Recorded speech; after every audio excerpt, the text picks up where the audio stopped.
Hey everybody, here we go. I hope you watched part A right before this one, but this video is something you're going to want to remember when you're solving an equation with rational exponents and it comes up on the answer key like, oh wait, I should have gotten two answers for this one. How come I only got one?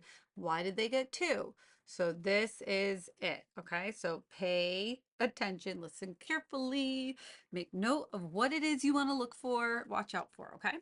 So similar to the radical situation, we isolate the radical. In this case, our radical is the expression being raised to the rational exponent because we said how a rational exponent is the same as really a radical. The queen is upper class. She lives inside the castle. So this one goes inside the root. And the 3 is the lower class. It's the index. It lives in that little hook out there. And it's really a cube root. Yada, yada, right? So what we're going to do is we're going to raise both sides. So it's already isolated. So we're going to raise both sides to the reciprocal power. So I'm going to start off by rewriting, just give myself a little more room. I have x minus 4 to the 2/3 power equals 16. And I'll be taking care of that as well. So I'm going to raise this side to the reciprocal power, which is 3/2. And I'll raise this side to the 3/2. Now, could I replace, swappertunity, could I replace 16 with a smaller, sleeker, slimmer power, number to a power?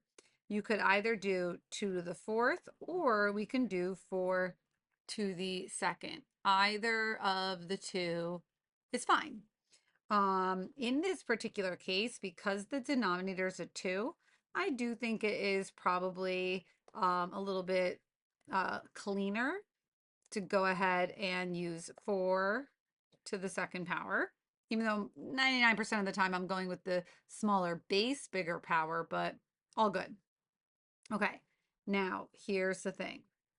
When you raise both sides of an equation to a power with an even denominator, I'm going to repeat this slowly. When you raise both sides to a power with an even denominator, you are taking an even root of both sides. What does that mean for us? Taking an even root on both sides, and we're doing it ourselves. What is it that we have to remember to do when you are the one taking a square root on both sides of an equation? What do you have to remember to put out in front? What do you have to remember? You have to remember to put the plus minus out front. Okay, because if we go back and square it, to undo that square root, you square a negative or a positive, we end up having two answers that work, right? So the negative or the positive. Think about that again. We're really taking the square root of both sides. So if it's like, if you have x squared equals 4, right? You can't see that. I'm behind my dog. If you had x, nope, I'm not writing. If I had x squared equals 4, and I would normally say bring the 4 over factor, get it equals 0, blah, blah. But if you decided like, oh, I'm going to take a square root, you would have to do plus minus the square root of 4. You would have to get positive and negative 2. Because if I go back and plug them in, right? Negative 2 times negative 2, that is positive 4. And so is positive 2 times positive 2. But could I get rid of doing a square root symbol altogether? Well, x squared is a 2 over 1 power. And we got 4. What power am I raising both sides to? The 1/2. You're raising both sides to the 1/2. That's an even denominator. And that is the time we use a plus minus, okay? So I don't care how many ways you have to say it. Maybe make up a poem or a slogan for everyone to remember. If you do, oh my God, let me know and I'll use it. But when you raise both sides to an even power, we have to put a plus minus in front, okay? So 3, oops, that's not the pen. Sorry. That, oh my God, hello. What am I doing? Nope. Okay, pen. There we go. It's gone, gone, gone, gone. We have x minus 4 on the left. Then I have plus minus. Now these cross out.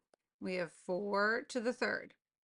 4 to the third is 64. So I have x minus 4 equals plus minus 64.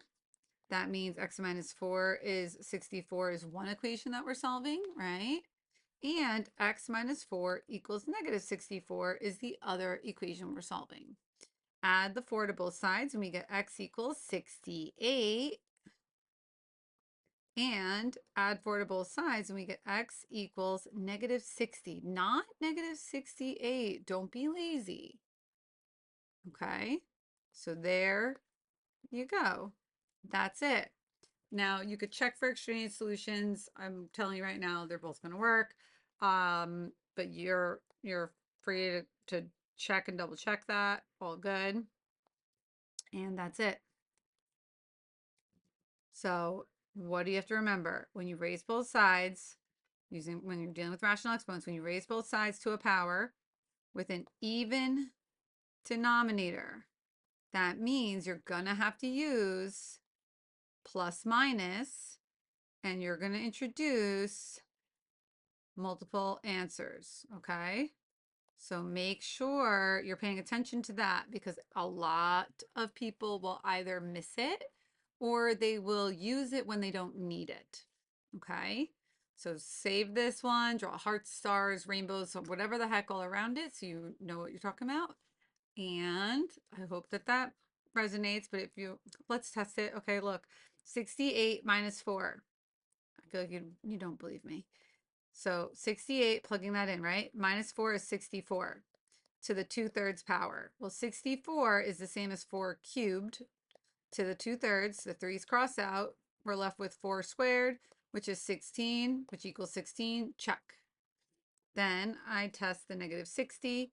Negative 60 minus 4 is negative 64.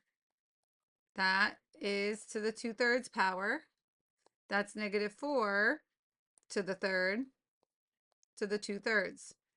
Those cross out. That's negative 4 to the second, which is again 16. I'm behind the dog again. Okay, there you go. So think about that. Okay.